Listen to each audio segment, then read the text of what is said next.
Stress ये एक ऐसा शब्द है जो हर किसी के घर में आजकल बहुत ही कॉमन हो गया है।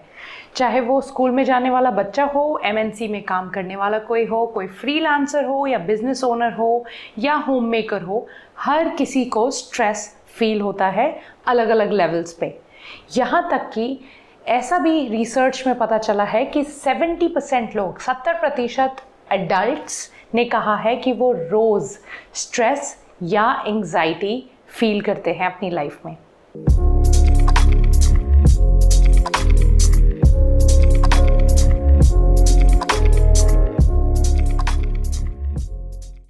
हाय एवरीवन, मेरा नाम आयुषी है और मेरे इस हिंदी यूट्यूब चैनल में आपका बहुत बहुत स्वागत है। सब्सक्राइब और लाइक करना इस वीडियो को ना भूलें। आज का टॉपिक है स्ट्रेस मैनेजमेंट। हम अपने स्ट्रेस को बेटर मैनेज कैसे कर सकते हैं ताकि हम एक बीमारी के बिना स्ट्रेस फ्री लाइफ जी सकें। क्योंकि स्ट्रेस अगर हमें लंबे समय तक बना रहता है तो हमें काफ़ी सारे फिजियोलॉजिकल बीमारियां भी हो जाती हैं, जैसे कि ब्लड प्रेशर, डायबिटीज़ और भी बहुत कुछ। तो आज मैं आपसे स्ट्रेस के बारे में क्यों बात कर रही हूँ, वो इसीलिए क्योंकि पिछले मुझे 1 हफ्ते 10 दिन से मुझे भी बहुत स्ट्रेस है। क्योंकि एक तो हम नए घर में शिफ्ट हो गए हैं, नए शहर में शिफ्ट हो गए हैं। यहाँ पे मुझे अपना ये कंप्यूटर जो आप मेरे पीछे देख सकते हैं वो एक शहर से दूसरे शहर लाना था, मेरा पूरा सेटअप लाना था और यहाँ पे फिर से कंटेंट क्रिएशन का काम फिर से शुरू करना था, जिसके लिए मुझे काफ़ी टाइम से बहुत स्ट्रेस हो रहा था कि मैं कैसे करूँगी। तो इसीलिए पिछले 1 हफ्ते में जो जो चीज़ें मैंने की अपने स्ट्रेस से बेटर मैनेजमेंट के लिए, अपने स्ट्रेस से छुटकारा पाने के लिए, वो मैंने सोचा कि मैं आज आपके साथ भी शेयर करते हूँ। तो इससे पहले कि हम ये समझ सकें कि हम अपने लाइफ में स्ट्रेस को बेटर मैनेज कैसे कर सकते हैं, हमें ये समझना बहुत ज़रूरी है कि स्ट्रेस एक्चुअली होता क्या है और हमारे पर्सनल स्ट्रेस का रीज़न क्या है, क्या कारण है। तो सबसे पहले तो ये समझते हैं कि स्ट्रेस और एंग्जाइटी कुछ ऐसे वर्ड्स हैं जो हम बहुत ज़्यादा सुन रहे हैं आजकल, स्पेशली ड्यूरिंग कोविड टाइम्स। तो ये होते क्या हैं? ये दो बहुत अलग अलग इमोशंस हैं, बट ये यूजुअली कोएग्जिस्ट करते हैं। जब स्ट्रेस बहुत ज़्यादा बढ़ जाता है तो उस वजह से हम एंग्जाइटी भी महसूस करते हैं, और अगर हमें एंग्जाइटी फील हो रही होती है तो वो हमें एक स्ट्रेसफुल सिचुएशन में भी डाल देती है। तो स्ट्रेस एक्चुअली है क्या? स्ट्रेस सबसे पहले तो एक कंप्लीटली नेचुरल ह्यूमन रिस्पॉन्स है।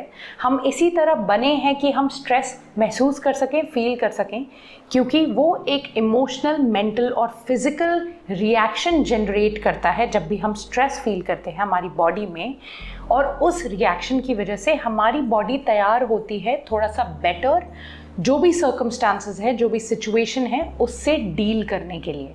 तो एक पॉजिटिव लेवल्स में स्ट्रेस होना बहुत अच्छी बात है, क्योंकि जैसे कि अगर आपका कल कोई एग्ज़ाम है और अगर आपके पॉजिटिव लेवल्स ऑफ स्ट्रेस आप महसूस कर रहे हैं तो आप 1 घंटा और जग के पढ़ाई कर पाएंगे, आप थोड़ा सा और ध्यान दे पाएंगे। तो वो स्मॉल लेवल्स ऑफ स्ट्रेस या positive levels of stress actually हमारी बॉडी के लिए अच्छे होते हैं। वो बुरा कब हो जाता है स्ट्रेस? जब हम या तो लगातार कई दिन तक स्ट्रेस महसूस करते रहें या फिर इतने हाई लेवल्स ऑफ स्ट्रेस महसूस करें कि वो हमारे फिज़िकल, इमोशनल और मेंटल वेल-बीइंग को ख़राब करें। इसका मतलब ये है कि जब भी हम स्ट्रेस महसूस करते हैं तो हमें उसके बाद रिलीफ पीरियड्स भी चाहिए होते हैं, जिसमें हमें कोई बिल्कुल भी स्ट्रेस ना हो। अगर हमें पॉजिटिव लेवल्स ऑफ स्ट्रेस भी बना रहे बहुत टाइम तक तो वो भी अच्छी बात नहीं है। लॉन्ग टर्म स्ट्रेस से आपको फिज़िकल तो पता ही है क्या क्या प्रॉब्लम्स हो सकती हैं, जैसे कि blood pressure, heart diseases, diabetes और काफ़ी सारे ऐसे एलिमेंट्स। बट इससे हमारा बिहेवियर, इमोशनल वेलबींग भी लॉन्ग टर्म में इफ़ेक्ट हो जाता है। स्ट्रेस अगर हमारी बॉडी में, हमारे दिमाग में लंबे समय तक बना रहे तो कई मेंटल इलनेसेस, इमोशनल इलनेसेस भी हम महसूस कर सकते हैं या डेवलप कर सकते हैं, जैसे डिप्रेशन, एंग्जाइटी, और ये सब लॉन्ग टर्म में हमारे फिज़िकल हेल्थ और मेंटल हेल्थ के लिए बिल्कुल ठीक नहीं है। तो ये आप कैसे अवॉइड कर सकते हैं वो समझते हैं। तो जैसा कि पहले मैंने आपको बोला था कि हमें स्ट्रेस कम करने के लिए हमें उसके कॉजेज़ समझने पड़ेंगे कि हमें क्या स्ट्रेस दे रहा है, क्या ऐसा हो रहा है हमारी लाइफ में जिससे हमारा स्ट्रेस लॉन्ग टर्म बना हुआ है। और वो कॉजेज़ समझने के लिए आपको ये पहचानना होगा कि क्या जब कुछ चीज़ नई होती है या कुछ अच्छी नहीं होती आपकी लाइफ में, तो आपके सिम्टम्स क्या होते हैं उस हाई लेवल ऑफ स्ट्रेस के। तो फिज़िकल सिम्टम्स तो होते हैं थकान, चेस्ट पेन, ब्रेथलेसनेस, हेडेक और कई ऐसे सिम्टम्स। इमोशनल सिम्टम्स ऐसे होते हैं over eating, drinking too much, smoking और अदर सिम्टम्स लाइक दैट। तो इसीलिए अगर ये जब भी आपकी लाइफ में हद से ज़्यादा बढ़ रहा हो, ऐसे बिहेवियर्स या ऐसी फीलिंग्स कि आप रोज़ थके रहते हैं, आप सो नहीं पाते या दिन भर सो रहे होते हैं, या फिर आप ज़्यादा खाना खा रहे हैं, आपके चेस्ट में पेन है, हेडेक है, तो आप समझ सकते हैं कि आपका स्ट्रेस काफ़ी टाइम से बना हुआ है। हर किसी के स्ट्रेस के सिम्टम्स और कारण अलग अलग होते हैं। तो इससे पहले कि आप स्ट्रेस को सॉल्व कर पाएँ, आपको ये जानना बहुत ज़रूरी है कि वो क्या चीज़ है जो आपको स्ट्रेस दे रही है। और कई बार ऐसा होता है कि हमें पता भी नहीं चलता कि हम किस चीज़ के लिए स्ट्रेस्ड हैं। हमें बहुत कोशिश करनी पड़ती है, दूसरे सर्कमस्टांसेस से दूर होके बैठ के सोचना पड़ता है कि एक्चुअली वो क्या है हमारे सबकॉन्शियस माइंड में जो हमें स्ट्रेस कर रहा है। तो इसका एग्जाम्पल मैं आपको देती हूँ मेरी सिचुएशन को लेके ही। जो पिछले 10-15 दिन से मैं इतनी स्ट्रेस थी, मुझे शुरू में तो पता ही नहीं चला कि क्यों मेरे को रोज़ सर दर्द हो रहा है, क्यों मैं ऐसा फील कर रही हूँ, मैं ओवर ईट क्यों कर रही हूँ और ऐसे डर सा क्यों लग रहा है मुझे। तो मुझे लगा कि शायद ये मेरे इक्विपमेंट को यहाँ लाने को लेके है, शिफ्टिंग को लेके है। लेकिन बाद में मुझे, जब मैंने ध्यान से सोचा, थोड़ा लिखा कि एक्चुअली क्या स्ट्रेस कर रहा है मुझे, तब मुझे पता चला कि इट वॉज़ माई थॉट्स। मेरे नेगेटिव थॉट्स मेरे कॉन्शियस माइंड पे हावी हो रहे थे। और वो थॉट्स ये थे कि मैं नई जगह तो शिफ्ट हो रही हूँ, बट वहाँ पे कुछ भी अच्छा नहीं हुआ, तो मेरे को अपॉर्चुनिटीज़ नहीं मिली। तो सबसे पहले आपको आइडेंटिफाई करना पड़ेगा कि आपके स्ट्रेस का कारण क्या है। और वो कई बार आसान नहीं होता है आइडेंटिफाई करना, इसीलिए आप टाइम निकालें और बैठ के लिखें अपने थॉट्स, क्या आपके मन में चल रहा है। उससे आपको सहायता मिलेगी एग्जैक्टली पिन पॉइंट करने में कि क्या आपको स्ट्रेस दे रहा है। और एक बार आपने आइडेंटिफाई कर लिया कि आपका स्ट्रेस का एक्चुअल कारण क्या है, आप फिर 3 चीज़ें कर सकते हैं।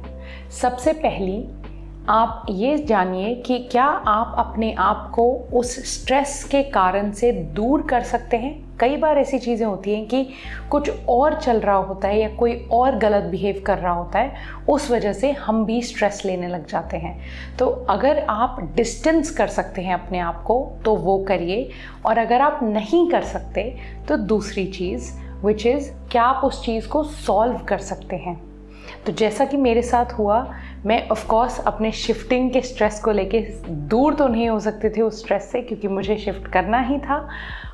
तो मैंने उसको सॉल्व करने की कोशिश की। मैंने अपने सारे नेगेटिव थॉट्स लिखे और फिर उन्हीं नेगेटिव थॉट्स के कम्प्लीटली ऑपोजिट, कम्प्लीटली उल्टी चीज़ें लिखी पॉजिटिव में, कि मैं अगर सोच रही हूँ कि सब बुरा होगा तो ऐसा भी तो हो सकता है कि सब अच्छा हो, मुझे बहुत अच्छी अपॉर्चुनिटीज़ मिले मुझे यहाँ पे आके। तो वो मैंने लिखा। तो दूसरा चीज़ यही है कि आप कोशिश करें कि क्या आप उसका लॉजिकल सल्यूशन निकाल सकते हैं जो भी चीज़ आपको स्ट्रेस कर रही है।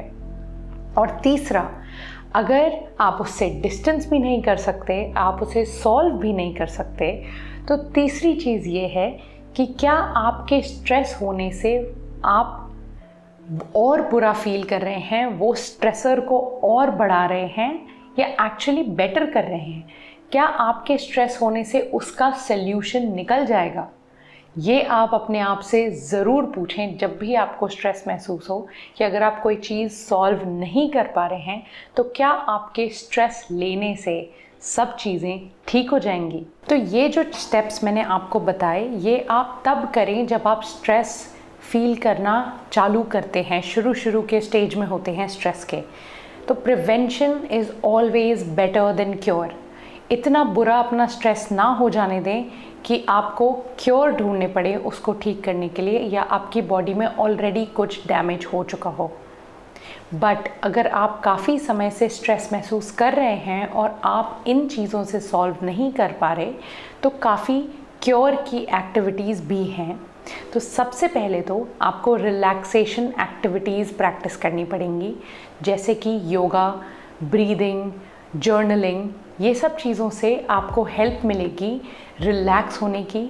आप म्यूज़िक सुनिए, लिखिए अपने थॉट्स, टीवी देखिए, कुछ ऐसा करिए जो आपको उस स्ट्रेसर से दूर ले जाता हो। और दूसरी और बहुत इम्पॉर्टेंट बात यह है कि आप अपनी बॉडी की केयर करें। आप अच्छा खाना खाएं, अनहेल्दी ना खाएं जितना हो सके।